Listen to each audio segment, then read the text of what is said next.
sorry. One of the things I think we're going to see when the U.S. Does finally leave Afghanistan is that civil war. But what we're seeing in Afghanistan now is that the Haqqani network doesn't just operate in those three little provinces. They've expanded their influence to the capital, up in the north. Their operations have expanded. Even a group like the Mullah Dadullah Front, which is led by Mullah Zakir, who is a Gitmo detainee. He traditionally operates in southern Afghanistan. His group had conducted an assassination in Kabul, someplace where he We're starting to see Islamic movement in Uzbekistan, which was traditionally operating up in northern Afghanistan, starting to operate in the east and southeast, and even in Kabul as well. We're starting to see these groups metastasize and work together. And the Islamic movement in Uzbekistan has basically integrated its leadership with the Taliban in the Afghan north. One of Al-Qaeda's propaganda, since it took a beating in Iraq, was that they made the Khorasan, which is an empire, an old empire, Islamic empire, and basically in Central Asia and South Asia. They said that this is where we're going to beat them, and once we win in the Khorasan, we're going to move towards the Levant. So this has become a key part of Al-Qaeda's propaganda.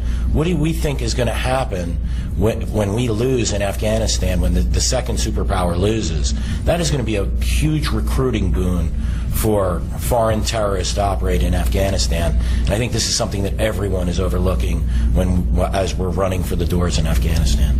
You know, there are days when I think I should have stayed in the sort of, scholarship business and written some of that stuff that I was writing at that time. This was one of the things, even before Iraq, I had pointed out. For example, bin Laden had given a statement at that time about Americans being the new Mongols.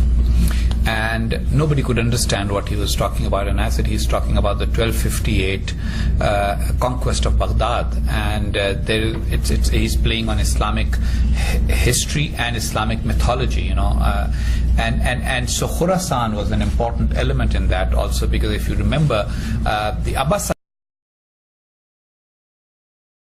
because that was an important element. They overthrew the Umayyads based on the argument that there is a hadith, which in my opinion is of relatively weak significance, but I'm taking off my hat of a theologian since I never completed my religious training.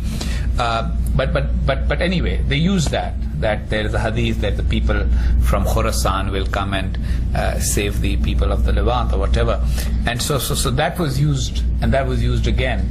And that has been part of the Al-Qaeda thing. And then the other part is this famous Ghazwa Hind, which is the Pakistani groups use it. Ghazwa is actually just as jihad is the war, a holy war or war for religious purposes. Ghazwa is a battle. And there's ostensibly a saying of Prophet Muhammad that that before the end times,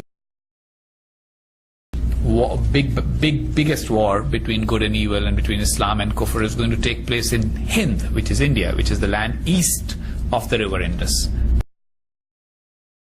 Takes care of what is today Afghanistan and some parts of Central Asia, and all of that it means a lot to people who believe in it.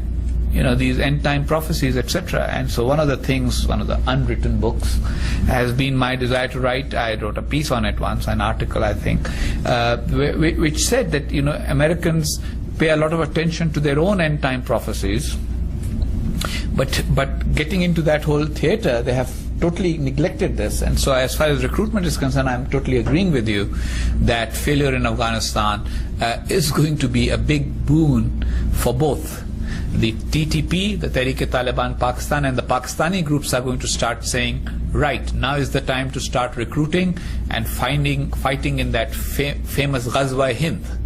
Let's get ready for that. And the Arab groups are going to say, salvation is coming by joining up with the folks who are fighting in Khorasan. And both those fronts are going to be a source of a lot of problems.